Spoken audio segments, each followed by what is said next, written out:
All right. This is the mop-up for May 19th, 2024. I'm David Feldman. Please like this episode so I remain in your feed. And we have transcripts of these episodes now. If you would like a free transcript of today's episode, go to shopdavidfeldman.com. Looking at polls is how I cope with election anxiety. Anxiety. It's what happens when humans who have been traumatized attempt to control the future. Anxiety is a physical reaction to uncertainty. It's caused by a sense of powerlessness. And often that feeling of powerlessness, it's rational. Anxiety, however, is irrational. We shake, we sweat. It's the trick our mind plays on our body, convincing us there's something lurking out there. So here's a blast of adrenaline. So we're feeling powerless, and the adrenaline is designed to make us powerful, to give us the strength required to take on whatever is threatening us. But because nothing is actually threatening us, all we're left with is that rush of adrenaline without anyone or anything to use it on. That is what a panic attack is. That's what anxiety is. Adrenaline with no place to put it. The adrenal glands only succeed in getting our hearts pumping and our body shaking. It leaves us terrified and confused. That's basically what generalized anxiety is. Dreading the nonspecific, a vague worry about something in the future, but you don't know quite what it is, and then our adrenal glands start priming our body with hormones we don't need, since there's no real immediate threat and you're shaking and sweating. In high school, if Jeff Diamond threatens to beat me up all the time, more often than not, the worry that Jeff Diamond will beat me up was worse than the reality of Jeff Diamond beating me up. If it was Sunday night and I find myself shaking and sweating, that was my subconscious telling me, tomorrow I'm going to be walking down the hall, I'm going to see Jeff Diamond, and he's going to threaten to beat me up. So I better start pumping fight or flight hormones right now to deal with him here and now. But it's Sunday night. I'm in bed. There's no Jeff Diamond. And I'm suddenly swimming in fight or flight. I'm swimming in fight or flight juices with nobody to fight and no place to fly. That's anxiety. That's terror. That's my subconscious attempting to control the future. That's my subconscious mistakenly trying to protect me by flooding my body with hormones I don't need. David's going to be threatened tomorrow, so let's prime him right now with adrenaline. Then the next day, I see Jeff Diamond. He threatens to punch me, and there's no more anxiety. I'm afraid, but I'm not anxious. I'm fearful, but I'm not terrified. I'm afraid, I'm fearful of getting beaten up, but there's no anxiety because in that moment I know I'm not powerless. I have control. I can fight or I can fly. That's not anxiety. That's fear.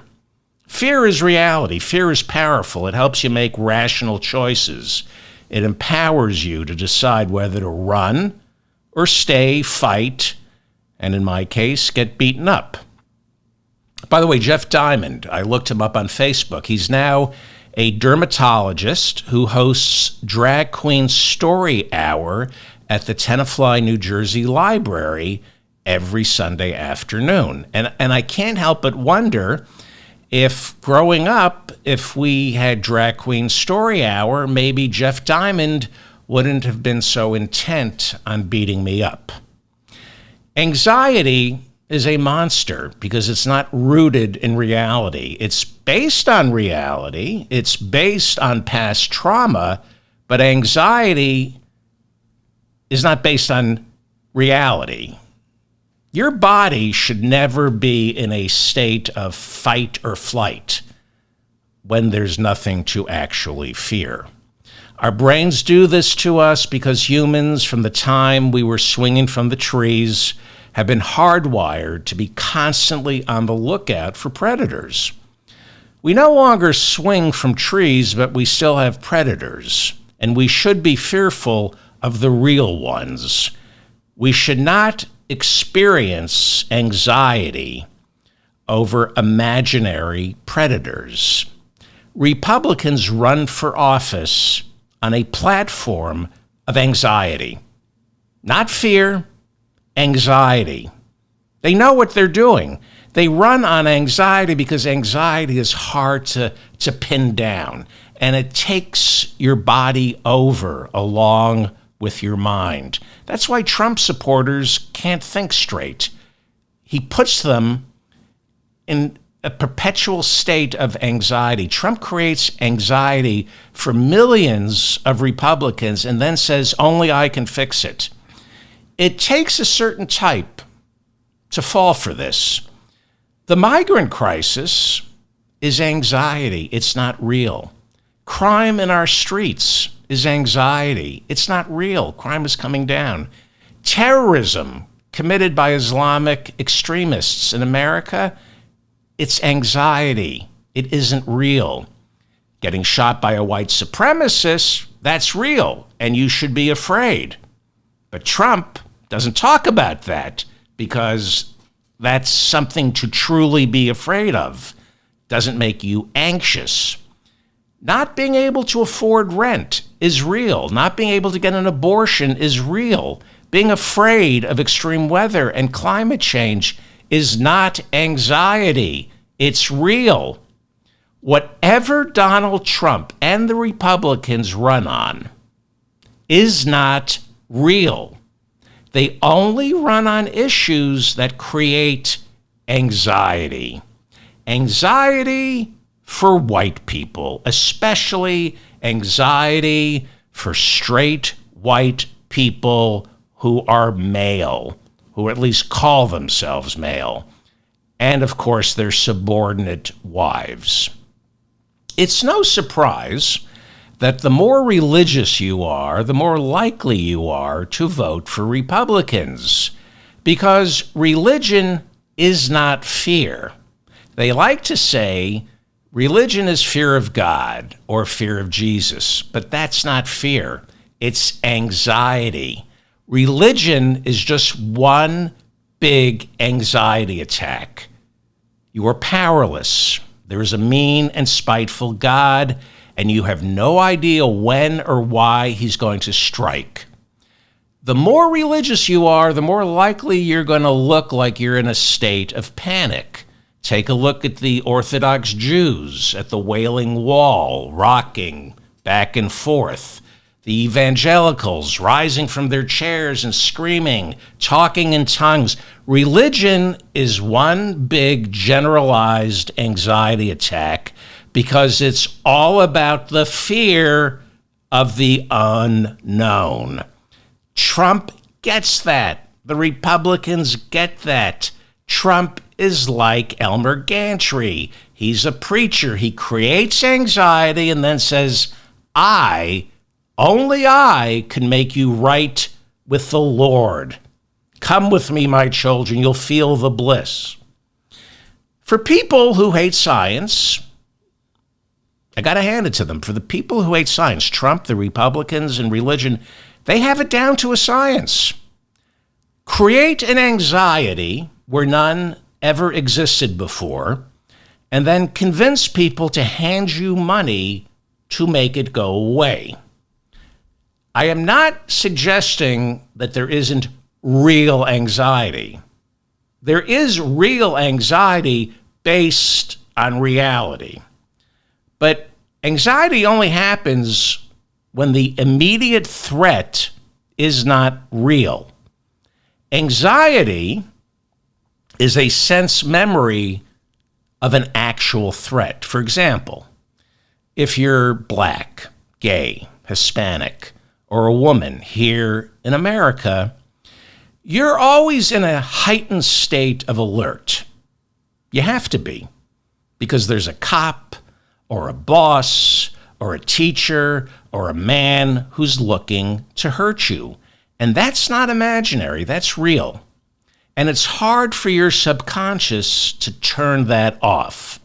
That's why you can be safe in your bed with the doors locked, but your subconscious will start pumping adrenaline because while you're trying to relax, your subconscious is still trying to protect you by resurfacing previous trauma.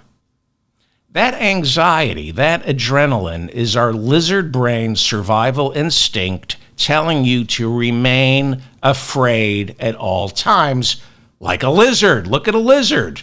You never see a lizard calm, even though there's nothing to be afraid of, at least for the time being. This is why it's never a good idea to hit children. If you hit children, they often spend the rest of their lives never knowing where or when the next beatdown is coming from. It's why it's never a good idea to assault a woman or a member of the LGBT community. It puts their subconscious into a heightened state of alert. It's why it's not a good idea to send our sons and daughters off to war. They come home with PTSD. It's why most of my dad's war buddies from World War II were alcoholics. His generation just sucked it up, and the it they sucked up was scotch and cigarettes. It's also why it's not a good idea to drop bombs on civilians. If they survive, they never forget and spend the rest of their lives waking up covered in sweat.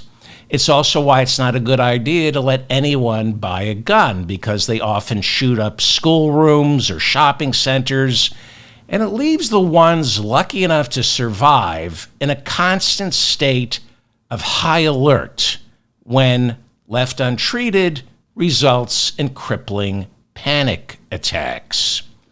Despite what Republicans want you to believe, a cruel world doesn't make you tougher. It only makes you prone to panic attacks.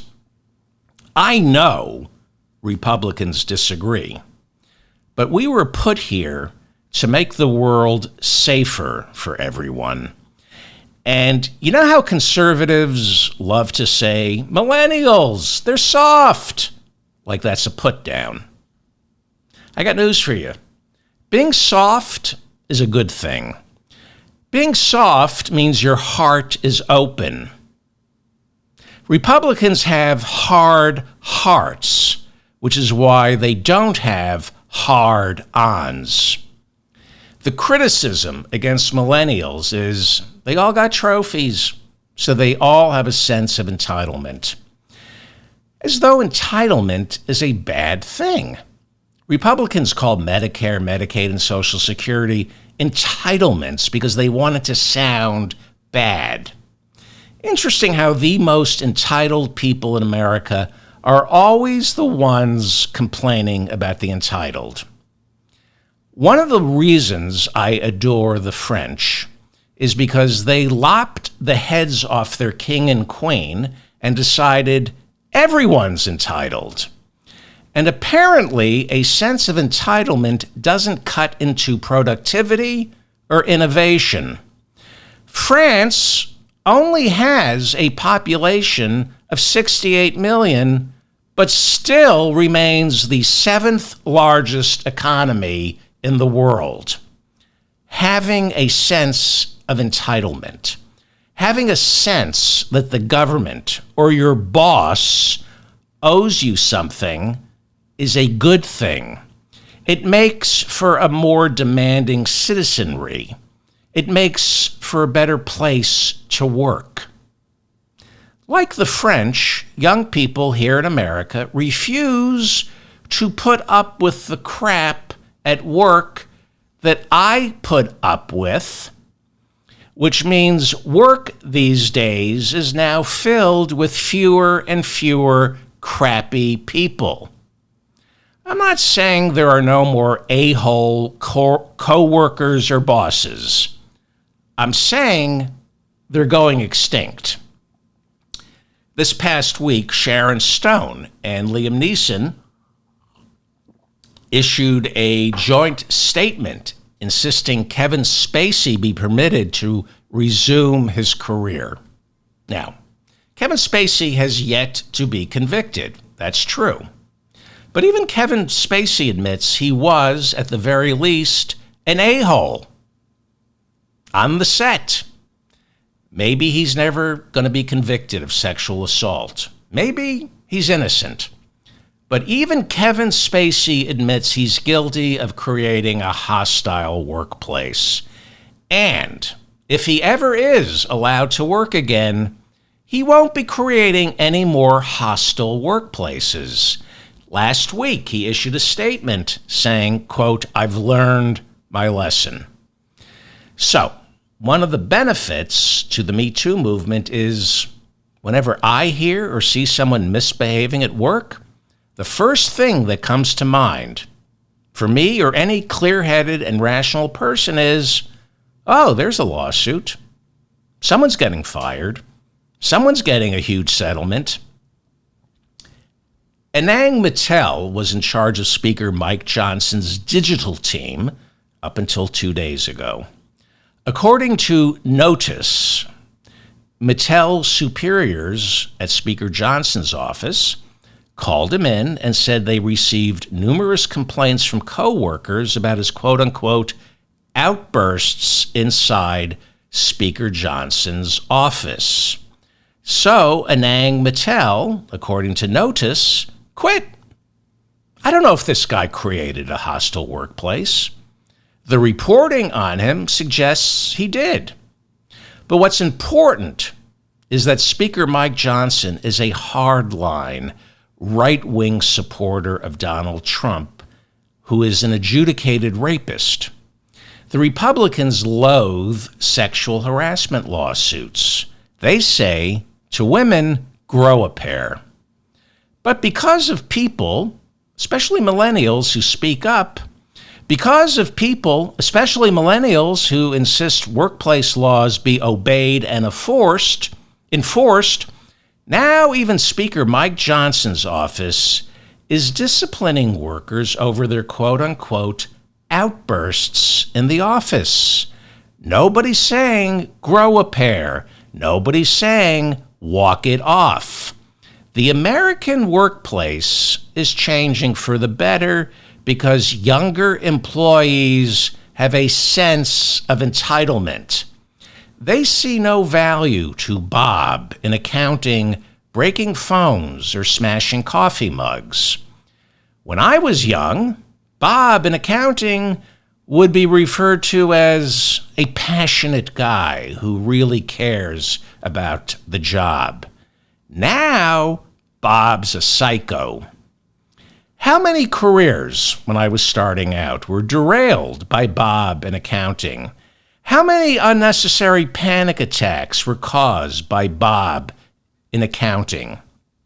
And more importantly, for you MAGA morons who say everything is all about dollars and cents, how many hours of productivity were lost because Bob in accounting was an a-hole?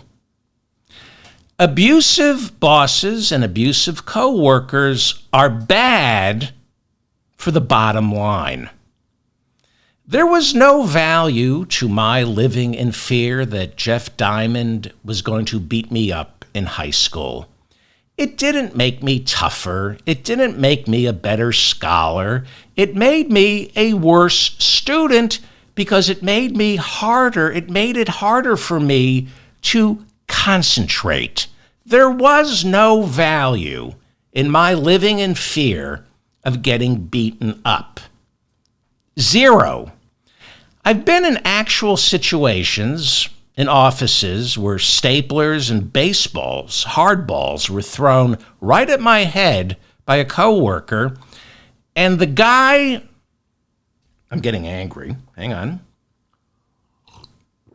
And the guy in charge of that coworker was too afraid of that guy who was throwing staplers and baseballs at my head. He was too afraid of him to tell him, to order him to stop. I had a job where a guy working underneath me, I was in charge of him. He was threatening me physically, leaving threatening texts and messages. And I reported him to the person in charge of me, who said I should live with him because he's dangerous. Don't provoke him. This was right around, but before the Me Too movement. Way before the Me Too movement, I had a coworker who refused to flush the toilet in our office's one unisex bathroom. I've talked about this over the years. People would be working, and suddenly you'd hear coming out of the unisex bathroom a high-pitched scream from me. By the way, this guy is still getting hired. He would order the foulest fast food you can imagine, eat it in the break room with a cold, harsh look on his face, and we all knew the foulness he was conceiving. We all knew one of us would bear witness to the afterbirth. And this went on for months inside our one unisex bathroom. Guys stopped shaving, women stopped wearing makeup, but I did drop 15 pounds, so there was that. We all complained to management. First thing I was asked when I went in to complain was, how can you be sure? When I went in to complain, the first thing I was asked is, how can you be sure it's his? And I said, well, there are people whose desks are near the unisex bathroom. Someone goes in, and then someone goes out. We see that. The next person goes in, then goes out. The next person goes in, then goes out. The next person goes in, and 1 second later screams at the top of their lungs and takes the rest of the week off. Okay? Through the simple power of deduction, we've been able to divine the person who used the unisex bathroom right before the person came screaming out of it. We know who the mad squatter is, especially since it keeps happening, and it always happens immediately after the mad squatter used our unisex bathroom. And I was told by senior management, who worked in a different wing of the building with his own personal toilet, well, obviously he's mentally ill, and we can't fire someone for being mentally ill. Then we're looking at a lawsuit. I said, okay, do you mind giving me the key to your private bathroom? Upon which I was told I was teetering on the edge of insubordination. 3 months of this shit. Literally. I hate this guy. I'm almost tempted to tell you his name. To do that in a unisex bathroom with women around? Here's the worst part. I need to calm down.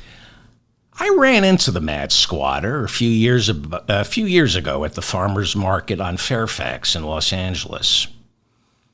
He's there with his wife and kids. He sees me, goes, "Hey, Feldman, how you doing?" And I said, "Oh, I'm divorced." The mad squatter hears that. He puts his arms around his wife, gives her a big hug like he's squeezing one out, and says, "That's sad. That's sad. I'm divorced. My kids stopped talking to me. I'm holed up in someone's unfurnished basement in Encino, sleeping on a futon. But the mad squatter, he lives happily ever after. God damn it. And people are still hiring him. Where was I? God damn it. Anxiety. God damn it. Like many of you, I'm prone to anxiety. I don't know if you know that about me.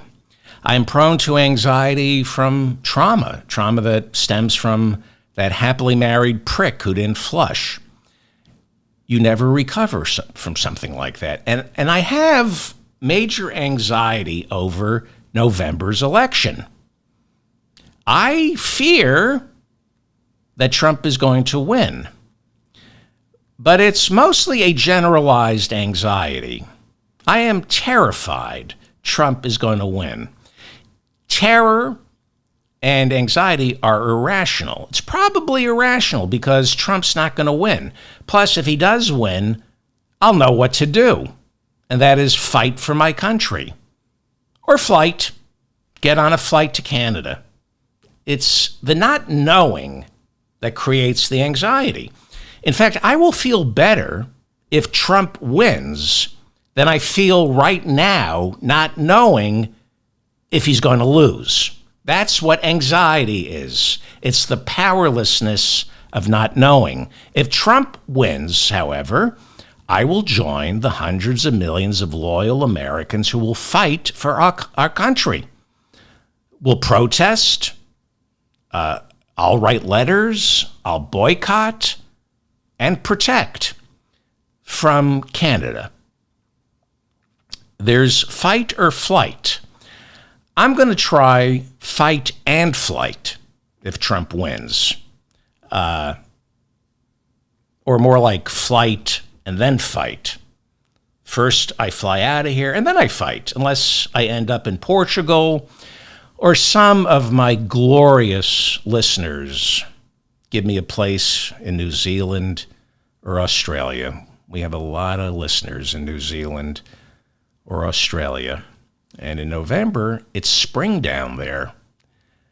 Back to my anxiety attacks.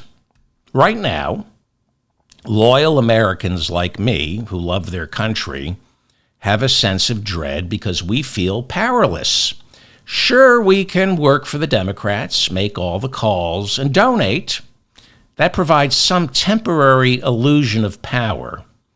But in the back of all our minds, in our deep subconscious, we still don't know for certain that doing everything we're supposed to do will keep that orange spray-tanned turd from returning to the Oval Office, and so we're left with generalized anxiety. One of the ways I mistakenly attempt to control the future is by poring over the polls. I find the polls comforting. They trick me into a sense of certainty that even if Trump wins, if the Democrats lose the Senate and the Republicans keep the House, at least I was reading the polls, so I was prepared. I knew what was coming. It won't be a repeat of 2016 when I was certain Hillary was going to win. As I said earlier, anxiety is based on a previous trauma. It's a sense memory of a previous trauma.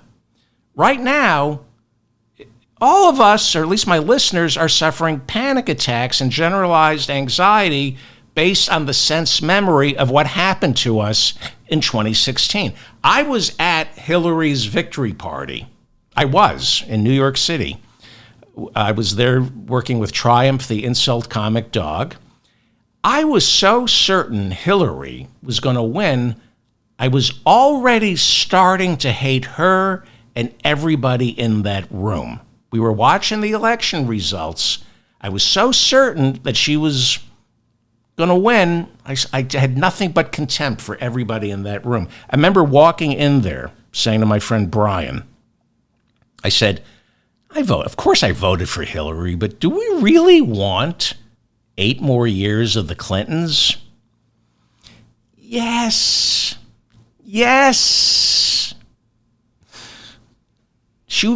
Hillary Clinton right now would be wrapping up her second term. Yes. We really needed 8 more years of the Clintons, please. What was so devastating that night for me was nobody saw it coming, especially Trump. But if I had read the polls back then more carefully, I would have seen the major shift in the final days of that election. It was shaping up to be a tighter election than any of us were paying attention to. She won the popular vote, but the swing states were tight. They were very tight until the last couple of hours, and then they started breaking slightly for Trump. We're talking something like, 76,000 votes going for Hillary in 3 states instead of Trump, and then she wins the popular vote and the Electoral College. This was unlike any other election. This is a map. Let me go full screen here. I find this fascinating, and I find it calming. This is like election ASMR. So this is a map from a website called 270 to Win, and it's the general consensus. It's a map of the general consensus of the top pollsters the night before the election. So if you averaged what the top pollsters were predicting, they said Hillary wins with 274 or more, we're not sure. Trump gets 197, but the rest is too close to call. They could, every pollster got it wrong, except the Trafalgar group. They saw it. But to the credit of all the pollsters, near the very end, they all knew something was shifting, and it was going to be much tighter. But none of us paid any attention because none of us, it was just unimaginable that Hillary Clinton wouldn't win. I know the Trafalgar group was the only pollster who got it right. I also think Michael Moore saw problems in Michigan. Leave a comment. I that's what I'm remembering right now. Didn't Michael Moore, wasn't he saying Michigan is going to go to Trump? The top pollsters had Hillary winning, but winning with a little more than 270. And they all had the swing states too close to call. NBC was only willing to guarantee Hillary 274 electoral votes, 4 more than she needed. The Cook Political Report would only give her 278. The polling group 538 would only guarantee that Hillary got 272. The Associated Press, which is the gold standard of election results, they were only willing to give Hillary 274 the day before the election. NPR gave her 274. You need 270 to win. ABC only willing to give her 274. This was a really hard election to poll because you never had anybody like Donald Trump before. And they got the popular vote right. They just got the Electoral College wrong. But they were kind of right that the toss-up states were going to be too close to call. So once again, this is the consensus map of all the top pollsters back in 2016. 274 for Hillary, 197 for Trump. And look at this. This is what I've been telling you. She needed Michigan, Pennsylvania, and Wisconsin. The consensus was those 3 were leaning blue, but not solidly. So it's not like they got it. It's not like the pollsters got it completely wrong. And here's the final result from 2016. See this? Where am I? What's happening? Here we go. These are the final results. What happened? Clinton got 227 electoral votes. Trump wins with 304. She won the popular vote. But look at that. Wisconsin, Michigan, and Pennsylvania go to Trump. And that's something like 70,000. If you add up what she lost by in Wisconsin, Michigan, and Pennsylvania, it's something like 75,000 votes. Had they gone the other way, she would have won the Electoral College and the popular vote. Here's 2020. And this helps me not have anxiety looking at these maps. Biden gets 306, Trump 232. And Biden wins the popular vote by 7 million. There's the blue wall. Take a look at that. You got your Pennsylvania, Wisconsin, and Michigan. Biden won, right? Pennsylvania, Wisconsin, and Michigan. That's all Hillary needed. And then he picks up Georgia and Arizona, which he didn't need. She didn't win Arizona and Georgia. He did. He didn't need those two states. He would have won without them. So they got it wrong in 2016. But I do find this calming. Going over polls is calming. It reminds me of when I was a kid and how I pored over baseball stats. I was a Mets fan, and I would study the ERA of the pitcher the Mets would be batting against because I thought I could control the outcome by proving to myself there's no way they can lose. Eventually, the Mets started winning, but by that time I discovered more important things like getting stoned and making phony phone calls with Howie Greenberg and Jeff Tatarian. Much more enjoyable than watching the Mets making phony phone calls. By the way, there are entire generations of children who have no idea what phony phone calls are. Entire generations of children who have never even listened to the Jerky Boys. People don't answer their phones anymore. That's why nobody makes phony phone calls. And that's why it's commonplace these days to hear, don't listen to the polls. They're always wrong because they only talk to people who are stupid enough to answer their phone. I say that all the time. I know it's wrong, but I say it because I don't know, but it's wrong. It may have been true in the past, but polling in the past decade has gotten way more sophisticated. More sophisticated since 2016. 2016 was the wake-up call to stop depending on calls. Look, this is really important. Polling is really important. And polling is a lot more accurate than a lot of you like to believe. And in a little while, I'm going to spell out why it's bad for democracy to constantly denigrate pollsters. We need pollsters to check the accuracy of election results. All over the world, in fledgling democracies, pollsters are used to certify election results, to prove they weren't stolen. If a candidate's polling average shows a 10-point lead, but then he goes ahead and loses, that says the election was stolen. Pollsters keep elections honest. So when you trash polls in general, when you just dismiss all polls, it's kind of like Donald Trump trashing Judge Juan Merchan. If the American people lose faith in the pollsters, then it's easier to claim voter fraud. Polling is way more accurate than you realize. the 2016 upset notwithstanding.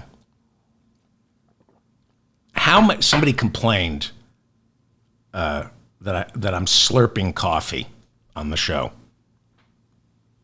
Like, that's annoying one of my listeners. Somebody wrote to me, I can't listen to you anymore because you slurp coffee. Anyway, how many upsets have there been in your lifetime? How many nail biters have there really been? Not many.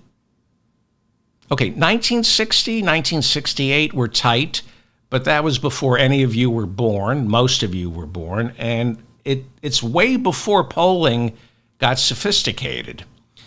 In the modern era, 2000 was the first nail biter, and then there was 2016. So, in the modern era, we've had two nail biters, 2000 and 2016. Now, last show, I talked about 2004, Bush versus Kerry. Up until Election Day, the pollsters predicted Bush winning by, at the very least, 276 electoral votes. The consensus was Kerry was going to lose. If you remember the last show, I said what the pollsters got wrong was their exit polls on the day of. The general consensus of the pollsters the night before Election Day 2004 was Bush wins. It was the exit polls on the day of that they got completely wrong. One of the reasons we don't see too many upsets is because polling has gotten so sophisticated. And one of the reasons landslides or even big wave elections are next to impossible is because Democrats and Republicans, through very sophisticated polling, have learned how to hive off slivers of positions on key issues to make it much harder for one candidate to dominate, to be incredibly more desirable than the other. I'm going to talk about abortion here for a sec. I'm going to show you what I mean with abortion. Trump and abortion. This is the power of polling. Trump knows this election is about abortion, and he doesn't want it to be. And he knew this a year ago. He knows this election will be decided by suburban women living in the swing states. He knew this a year ago. So he's taken a much more moderate stance on abortion. He's against the national 15-week abortion ban that Senator Lindsey Graham introduced. Trump reads the polls, the good ones. And while he can't suddenly become pro-choice like he used to be, he can say he's for states' rights. He can say, and that's what he's doing, he's saying leave it to the states to decide. That's smart. For low information voters who don't care about abortion, that makes him seem like he's almost pro-choice. It's a smart move to frame it as a states' rights issue. Politically, that's the smartest thing for Trump to do. It's the only thing he can do with abortion, given that he owes his first victory to the white evangelical vote. This is the only thing he can do to control abortion from turning into a landslide against him. Trump said, leave it up to the states. And then Arizona Republicans wanted to enact an 1864-era abortion ban. So at the beginning of May, he got on the phone and worked the legislators, the Republican legislators in Arizona, to repeal the 1864 abortion ban. He said, if you don't repeal this, we're going to lose. They're still going to lose, Arizona. And after the dust settled, abortion now will be illegal in Arizona after 15 weeks, no exceptions for rape or incest. And how did they come up with that? Through polling. They poll on how many weeks are acceptable to undecided voters in an attempt to make abortion less of a deciding factor in November. Trump is still going to lose because of abortion, but he's carved out a smart position. And this position before Iowa, he carved it out. You might remember, if you're a listener to the show, that I said before Iowa he was making a huge mistake. I was wrong. I said he was making a huge mistake in Iowa, alienating the white evangelicals, when he was saying, leave it up to the states, no national abortion ban, when he was saying, make exceptions for rape and incest.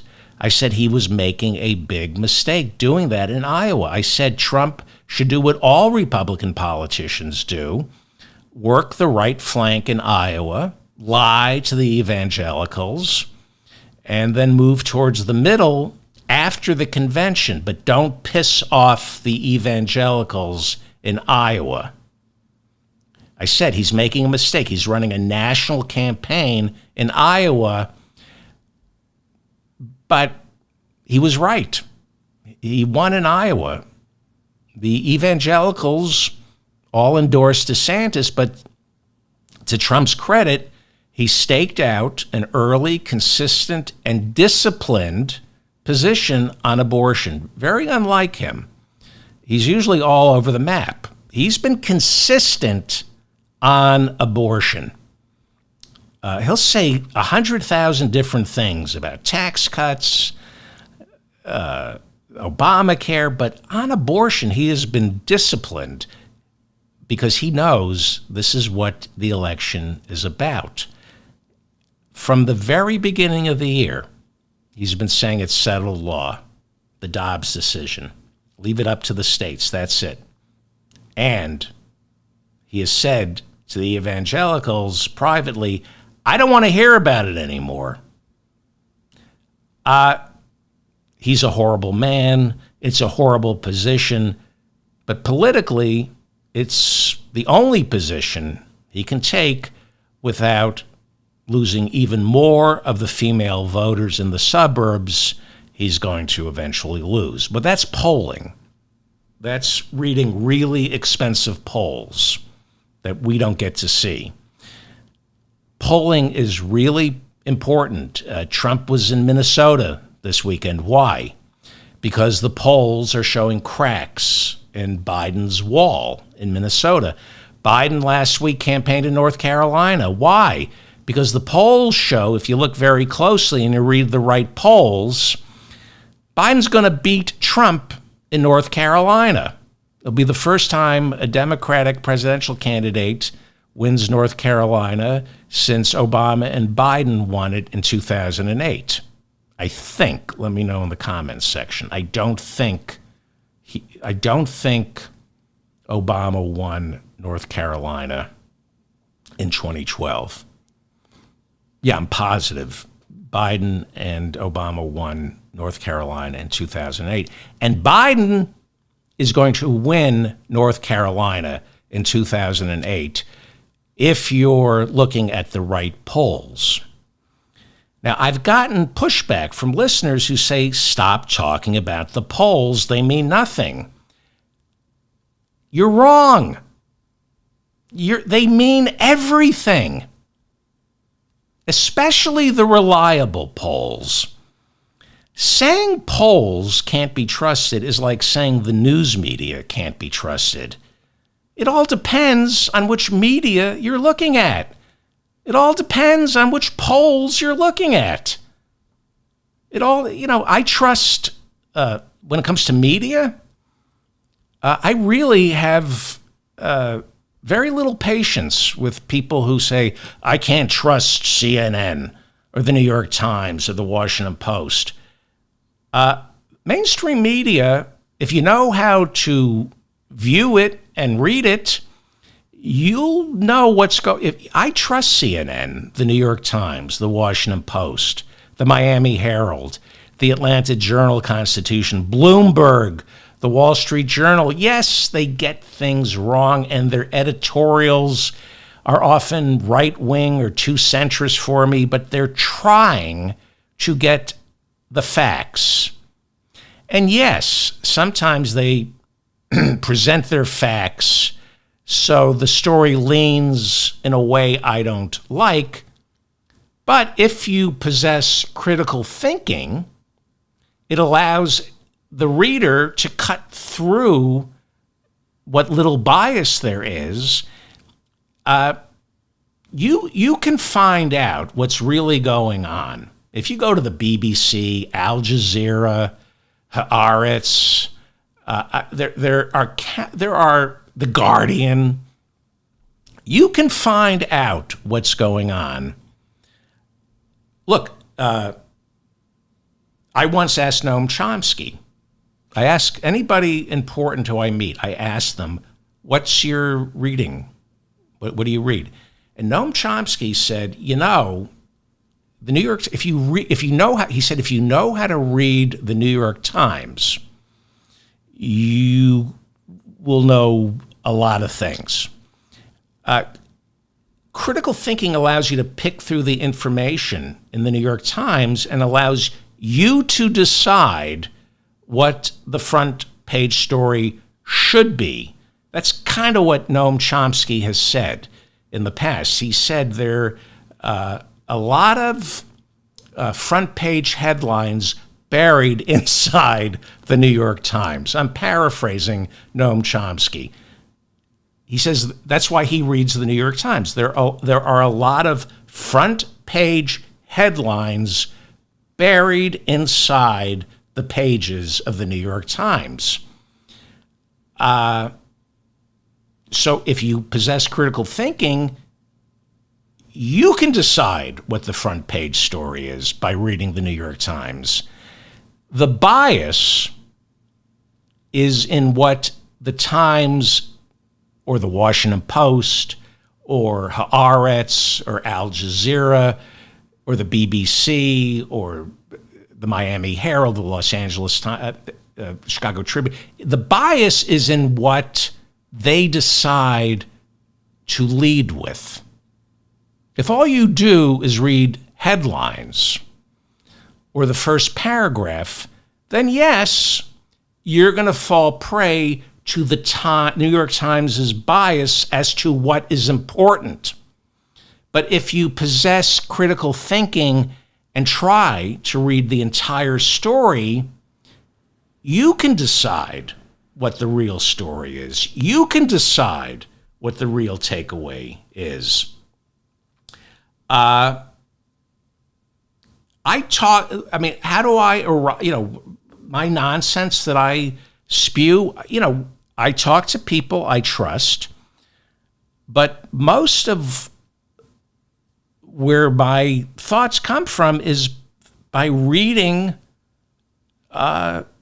mainstream media and Jacobin and, the Nation and goes,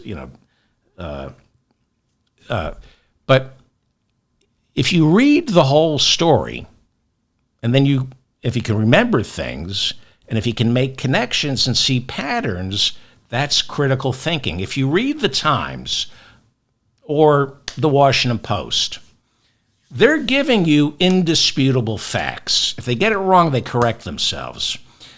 If you have critical thinking, you can piece those facts together and draw your own conclusions. That's what doing your own research means. It doesn't mean going to obscure websites or QAnon chat rooms. It's reading legitimate news and piecing together the indisputable facts from legitimate news organizations. Bias, this is really important. If you're young, if you've never taken a class in journalism, the bias in responsible journalism is found inside what is called the inverted pyramid. I think that's what it's called, right? The inverted pyramid. No, Or is it the pyramid? Well, forget, it's some kind of pyramid. The idea is, let me know in the comments section. It's either I think they called it the inverted pyramid, I think, or just the pyramid. Well, I think it's the inverted pyramid, metaphorically. In other words, you start your story with what the reporter thinks the most important information is, and then you work your way down to the least important information. If you want to see this in action, go to the Associated Press's website and read their reporting. If you want to learn how to be a reporter, read the Associated Press website and donate to the Associated Press. There's your good old-fashioned, reliable journalism over at the Associated Press. They start with what the reporter and the editor think is the most important. They put it at the top. And then as you read, you see it important, less important, some color, maybe some context, and then some trivial sidebar, and that's the end of the story. So by the time you get to the bottom, you're at the absolute bottom is where the reporter and the editor put what they consider to be the least important part of the story. That's the bias. How a news organization arrives at what's important is the bias. But all the facts are there. You, the reader, you got to read the entire story and you decide what information is the most important. Critical thinking, if you're young and you don't quite know what critical thinking is, it flows from reading all the way down to the bottom of the story, if you can put up with it. A lot of this crap is boring. What the journalist thinks isn't important may be important to you. The truth is there. You just have to read more than the headline. If you read more than the headline, then you don't end up sounding like Jimmy Dore. Anyway, back to polling. Jimmy's problem is he doesn't read. He just watches television and reads a headline and goes with outrage. And then somebody tells him something and goes, "How come I didn't know that?" And I used to say, "Because you don't read, Jimmy. You should read." Anyway, back to polling. If you want to know why Joe Biden or Donald Trump are for or against something, it's because they polled it. Or there's a big chunk of money in it for them. It's either donations or polls. That's it. That's what rules politics and government. Money and polling. Trump, for example, was all against TikTok. When he was president, he was saying, we got to ban TikTok, China. And that worked for him because it polled well. And but then the Club for Growth, a conservative group, met with Trump earlier this year, and they said, you should be for TikTok. And he said, why? And they said, because the guy who donates to Club for Growth, and we donate to you, Jeff Yass, he donates to Club for Growth. He's probably going to donate to you. He also owns a major stake in TikTok. And then Kellyanne Conway became a lobbyist, an unregistered lobbyist for TikTok. And suddenly, Donald Trump doesn't want TikTok banned. Trump said something like, I'm against banning TikTok because it would benefit Facebook. No, banning it would benefit YouTube, not Facebook, but the polling shows don't go after YouTube, go after Facebook. He knows what he's saying. He polls Facebook and YouTube. YouTube is more respected and loved in this country than Facebook is. So he says, I changed my mind because if we ban TikTok, it would only benefit Facebook. When in fact, it would benefit YouTube. That's how Trump studies the polls and chooses to attack Facebook instead of YouTube. Again, if you want to know why a politician says or does something, read the polls and pay attention to who their donors are. Find out who Jeff Yass is. He donates to Club for Growth. He donates to Trump. He owns a major stake in TikTok. Suddenly, Trump changes his position on TikTok. This is how candidates determine policy and how they govern when they're elected. What are the polls telling me? What are the donors telling me? That's it. As I keep saying, polls may not predict November, but they can give us a pretty accurate idea of where things stand today. At least the good polls. There are good polls and there are bad polls, the same way there are good news organizations and bad news organizations. CNN is good. Fox is evil. New York Times, good. The Epoch Times is evil. Ever see commercials for the Epoch Times? It's owned by Falun Gong, an ultra-conservative religion. I think they're out of China. They're against women, the LGBTQ plus community. They believe their leader can walk through walls and self-levitate and predict the future. It's a religion that's also anti-medicine, anti-science, and anti-vax. I think it's banned in China, I think. Like I said, there are good news organizations and bad news organizations. There are good polls and bad polls. You just need to know which ones to trust.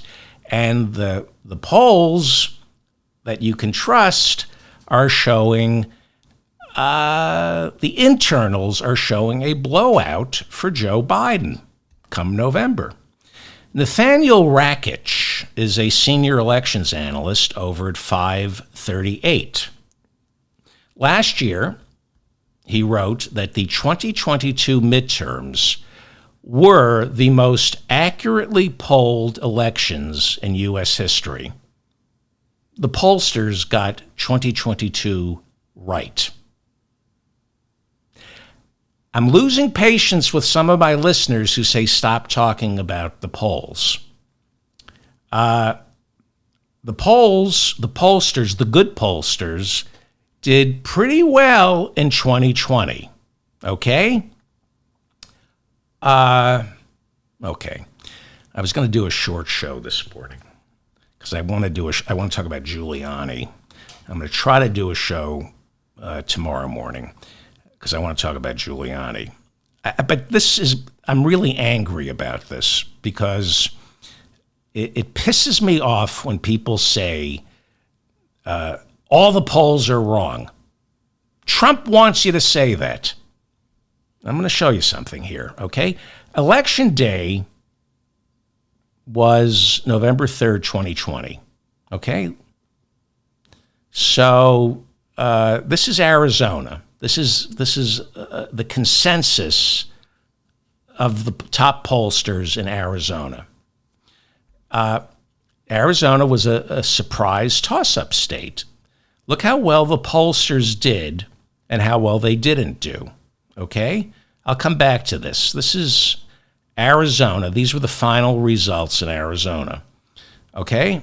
And the top pollsters got it right. You might remember Fox News' election desk was the first one to call Arizona for Biden. and people were shocked. But all the internals in the hours leading up to the 2020 election showed Biden winning in Arizona, okay? What the pollsters got wrong was how close it was going to be. That's what they got wrong. The average pollster, I don't know if you can see this, I've gone big screen here. The average pollster had Biden beating Trump by a little more than 2 percentage points.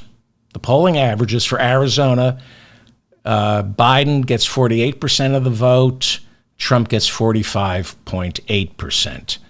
The NBC Marist poll turned out to be the most accurate, but they got it wrong. But they were the most accurate. They said it was too close to call. They said 48% to 48%. That was the most accurate poll. They were saying it's too close to call. Data Orbital came the closest by predicting Biden would beat Trump by 1 percentage point. Well, Biden beat Trump by 0.4 of a percentage point.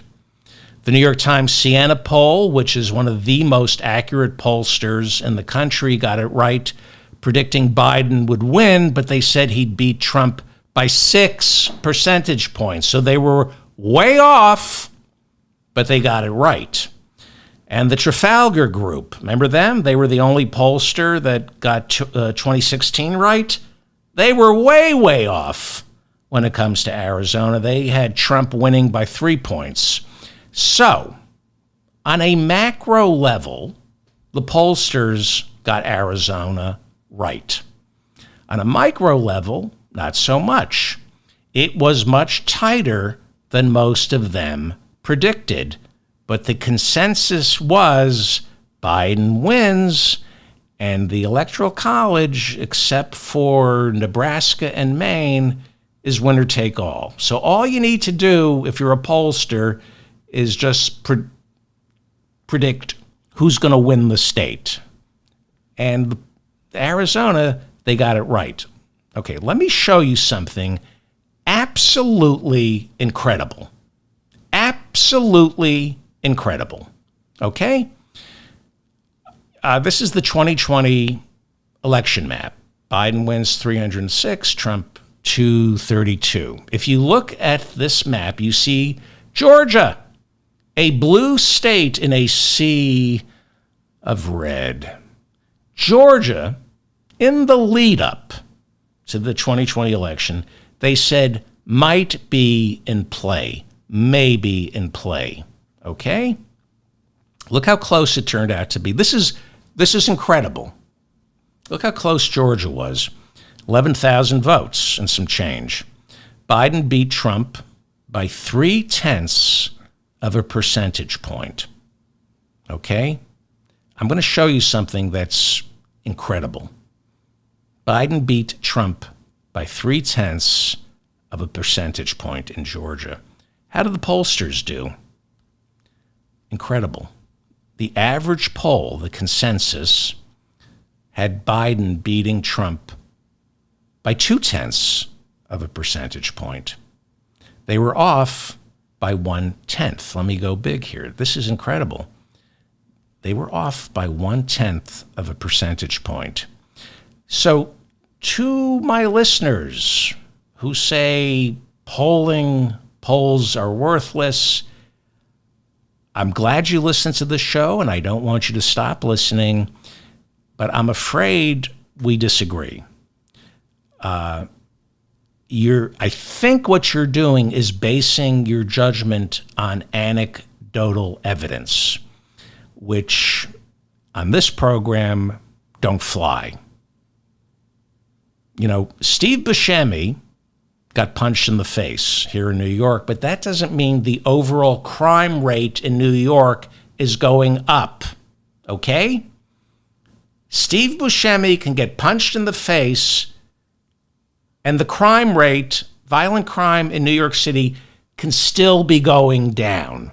Anecdotal evidence doesn't fly on this show, okay? Yes, the landmark poll here in Georgia shows Trump beating Biden by 4 points in Georgia. Okay? Yeah, you want to point to anecdotal evidence and say, oh, the landmark poll got it completely wrong. You can't. I mean, I'm holding my tongue here. This makes me so. I don't want to hear anecdotal evidence. Yes, the landmark poll showed Trump winning Georgia by 4 points. But the average of, when you tally up the averages, the pollsters came within 1/10 of 1 percentage point. They got Georgia absolutely right. It's incredible. And there's a reason, and this is why it makes me angry. There's another reason it's bad for Democrats to attack the pollsters. That's what Trump does. Polling is a very competitive institution that we need. And there's a scorecard at the end of the election cycle. They either get it right or they get it wrong. The scorecard is tallied up at the end. It's transparent. We know who the good pollsters are and we know who the bad ones are. We need pollsters to maintain the sanctity and integrity of our elections. They are the umpires who tell us whether or not an election is on the up and up, especially overseas where elections really are rigged. I don't mean to turn, I'm glad that my listeners leave comments and write to me. I don't mean to, and this is why I'm saying this. I'm grateful for the comments and the emails you send me because it informs my decisions on what I want to talk about. And I'm sorry, you're wrong for telling me to stop talking about polls.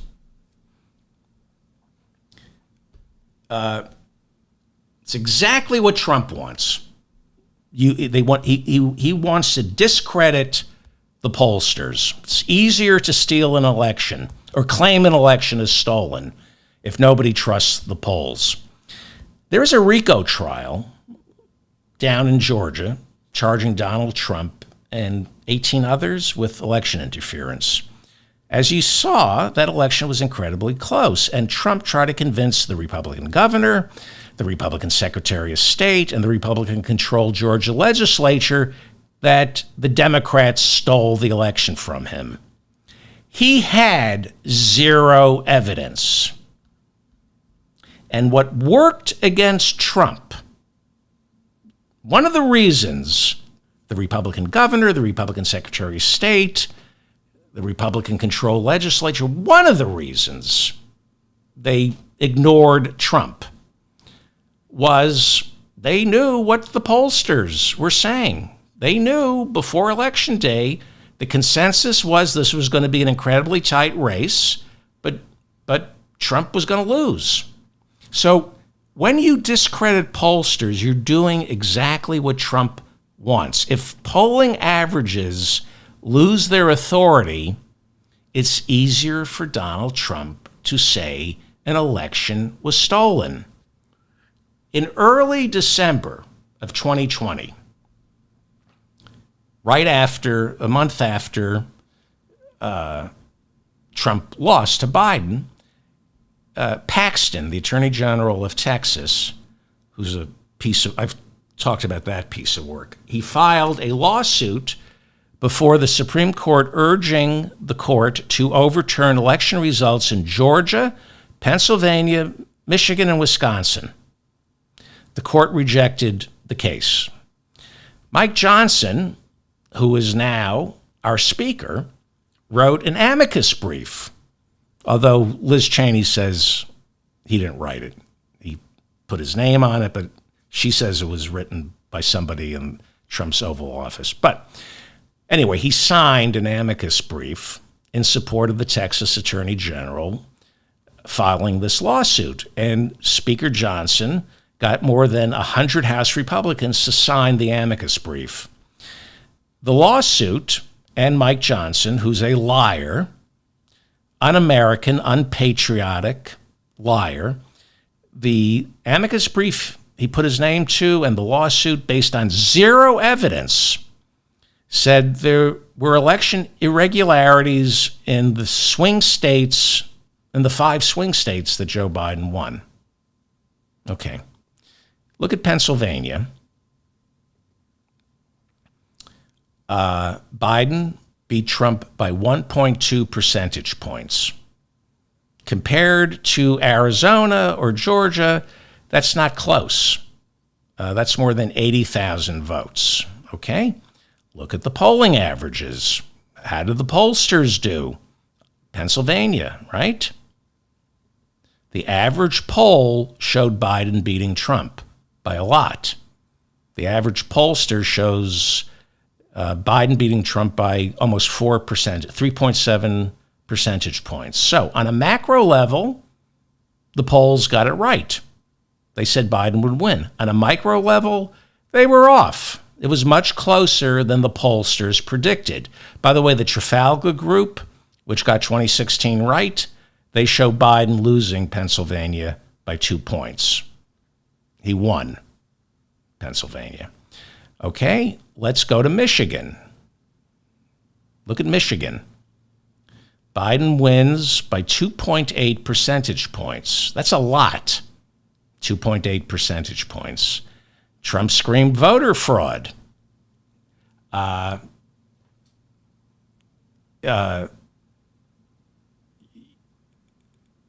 So let's look at the polling averages in Michigan.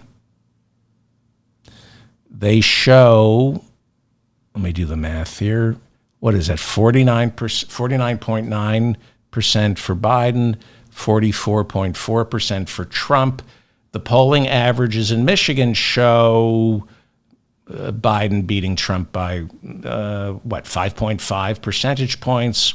They were off by 2.7 percentage points. Again, they got the results right. They predicted Biden would win by a much larger margin. Instead, he won by 2.8 percentage points. But how can anyone, when you look at the consensus of the polls, how can anyone claim election fraud? When Biden wins Michigan by 2.8% and the consensus was he'd win by 5.5%, he clearly won Michigan. See why polls are important? And finally, Wisconsin, part of the Texas Attorney General's lawsuit that the Supreme Court wouldn't listen to. Biden beats Trump in Wisconsin by, 0.6? Am I doing that right? 0.6 of a percentage point? Incredibly close. And how did the pollsters do? They got it right, but they also got it incredibly wrong. They got it right on a macro level. Micro level, not so much. Look at that. They said Biden would win, but by a little more than 9 percentage points. They kind of predicted a landslide in Wisconsin, but they got it right, and they also got it wrong. They got the important thing right, that Biden was going to win Wisconsin.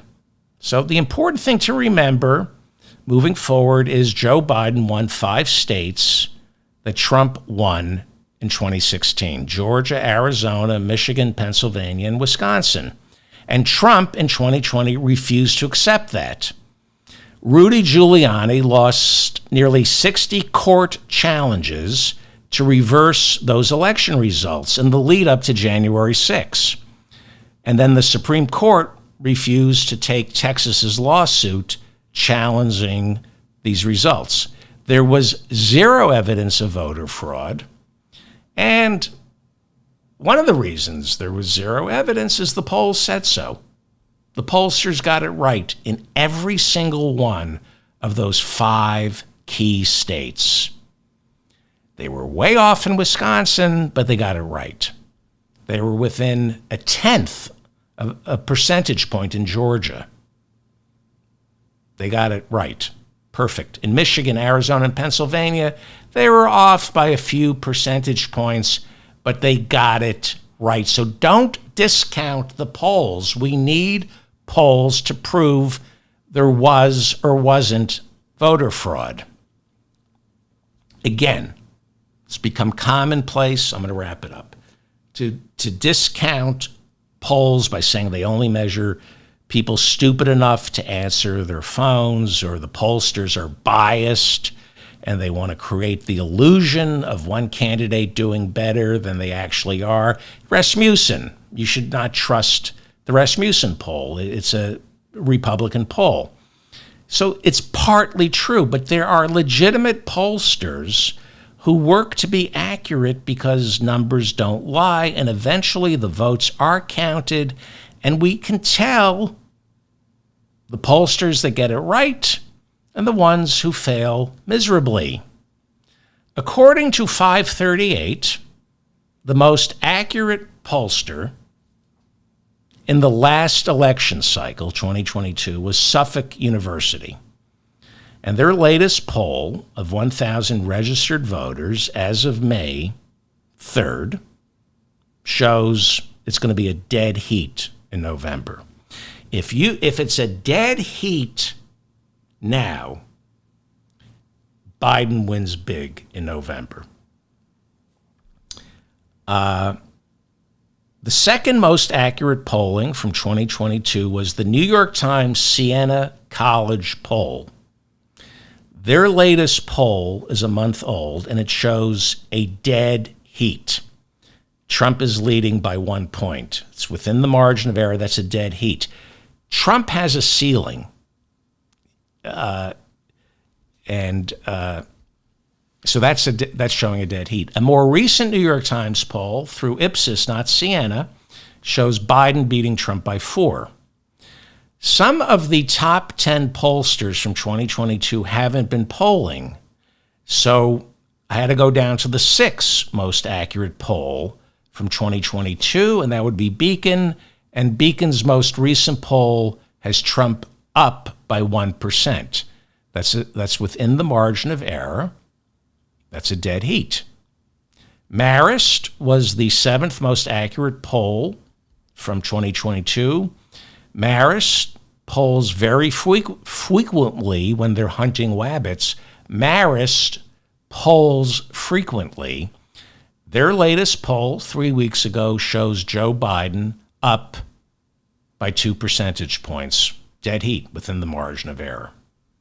So, what does this mean?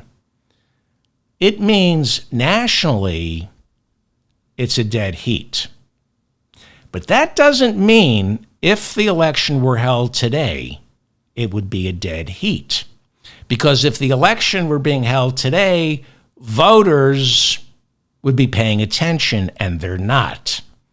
So if it's a dead heat before voters are paying attention, Biden is going to win big in November.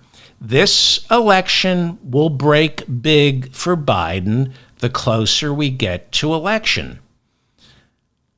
I live in New York. Early voting in New York starts on October 26. A lot of people right now, think they're voting for Trump. A lot of people say and threaten that they're voting for Trump. But they're not paying attention until October. And once Americans start paying attention, once the Trump amnesia dissipates and people come out of their fog and remember what the Trump presidency was actually like, it's going to break big in Biden's favor. Maybe not in the popular vote. Maybe, he'll get 7 million more than Trump did, like he did in 2020. But it's going to break in Biden's favor big in Michigan, Wisconsin, and Pennsylvania because you don't live. Ask the people who live in Pennsylvania, Wisconsin, and Michigan what it's like trying to listen to the radio or watch television. Biden is spending a fortune in those 3 states, and he's going to win. Trump is spending a fortune, but on lawyers. If this is what it is now, before the June 27th debate, when Biden is going to hand Trump's flabby ass to him, it's going to break big in North Carolina, Pennsylvania, Michigan, Wisconsin, maybe not Georgia. Most definitely because Ruben Gallego is running against Kari Lake in Arizona. It's going to break big for Biden in Arizona. I know it's hard for my listeners to believe this, but of the 155 million Americans who either voted for Trump or Biden in the last election, only a couple of million wake up every morning hating Donald Trump or hating Joe Biden. Of the 155 million, most are not thinking about anything remotely related to Election Day. They're thinking about work, getting fired, switching jobs, raising their kids, taking care of a loved one who's sick, taking care of their grandchildren. They're wondering why their neighbor's lawn is filled with weeds, what's on Netflix. We call them low information voters on this show. But that doesn't mean they're ignorant. It means they don't care. So they have little to no information right now on the candidates. They can rattle off Scottie Pippen's free throw percentage or tell you how many three-pointers LeBron James made in the 2023-2024 postseason. These voters aren't stupid. They know a lot of things. But Trump and Biden ain't one of them. Wait till October when they start paying attention. Watch how it breaks for Biden. Listen, I wish I were one of those voters.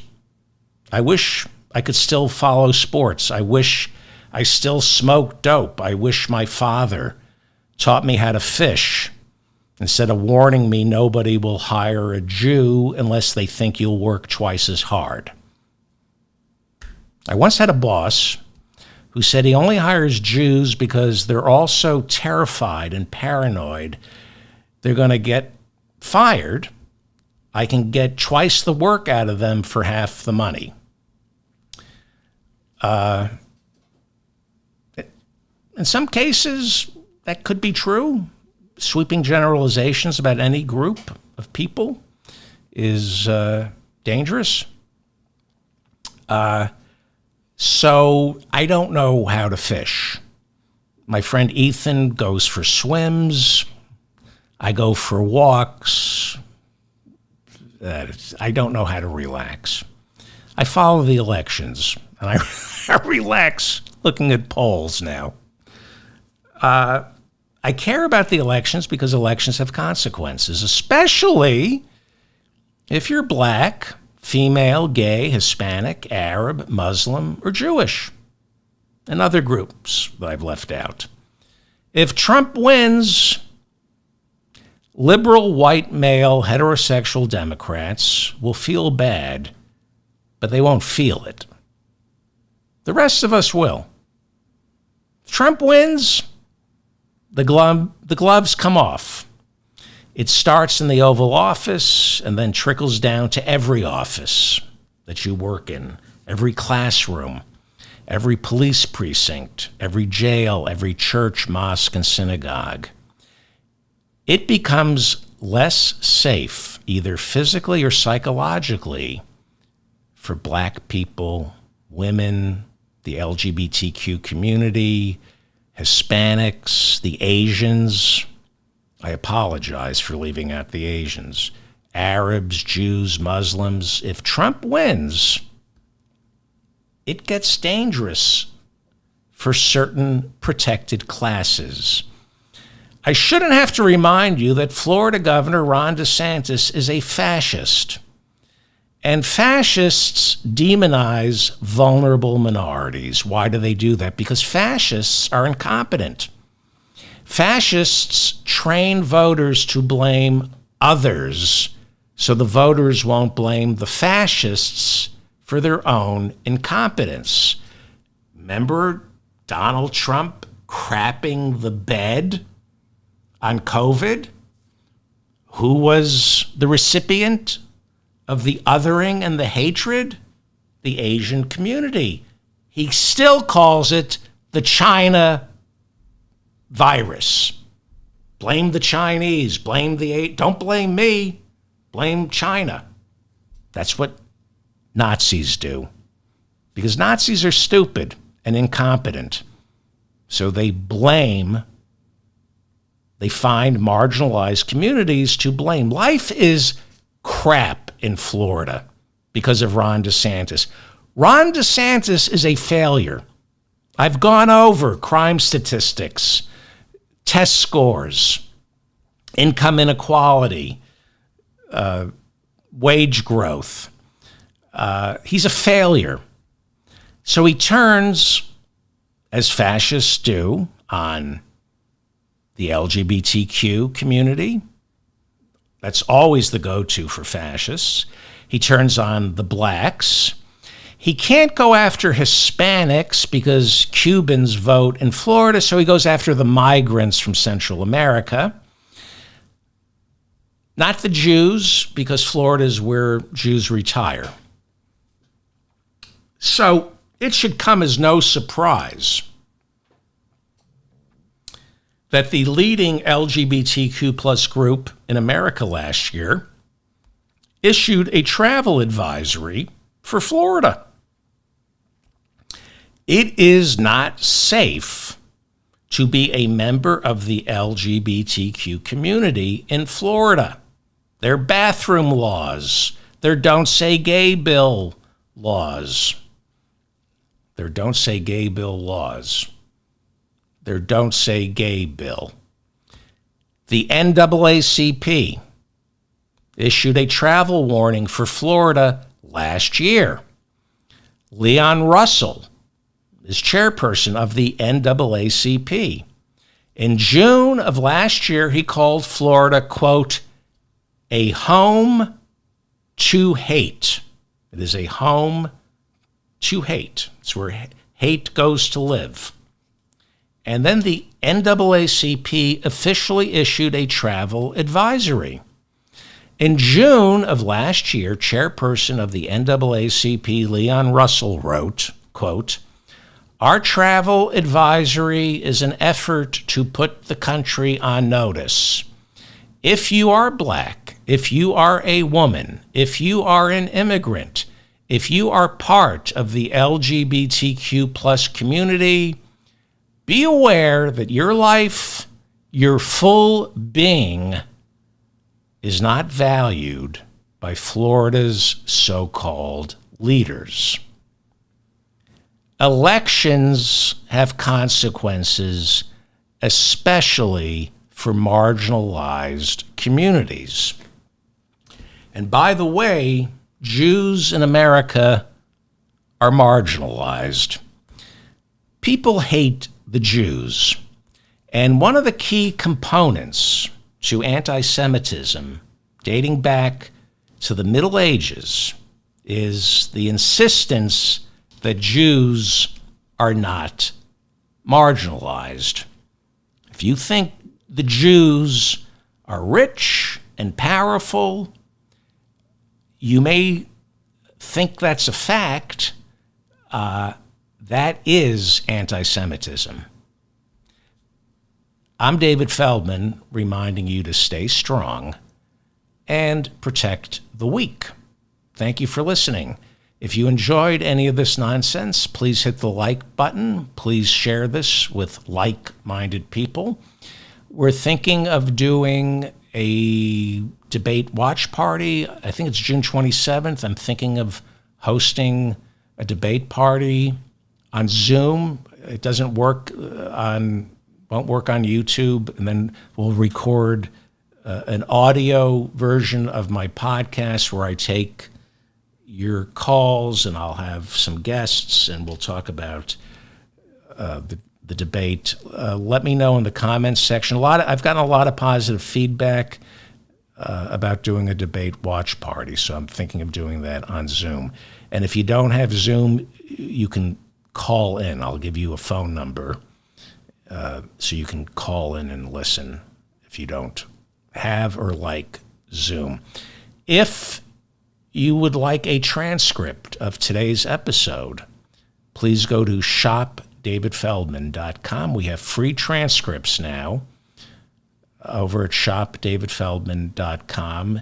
It's made possible by the morons who buy the garbage over at shopdavidfeldman.com. I cannot believe some of you idiots bought the crap I'm selling over at shopdavidfeldman.com. I just can't believe it. The Trump fart filtration mask. We're almost running out of Trump fart filtration masks. You idiots. Why would you waste your money on that crap? Well, it's paying so we can organize the transcripts for the show. Don't buy anything at shopdavidfeldman.com. It distracts me. It makes me think I'm going to get rich doing this nonsense. I need to focus on more important things. If you're a fan of the show, if you care about me, don't buy any of this garbage at shopdavidfeldman.com. It's grotesque. It's off-brand. And it's this kind of stuff. This is why I've never made it. It's very self-destructive. So don't go to Shop David. This isn't reverse psychology. When I said this isn't reverse psychology, that was reverse psychology. Free transcripts over at shopdavidfeldman.com. Thank you. I'm going to try to do a show tomorrow because Rudy Giuliani got served papers again, and he's in a lot of pain, and that makes me very happy. Thank you to Bob in the chat room if he's here. Thank you to everybody in the chat room. Thank you.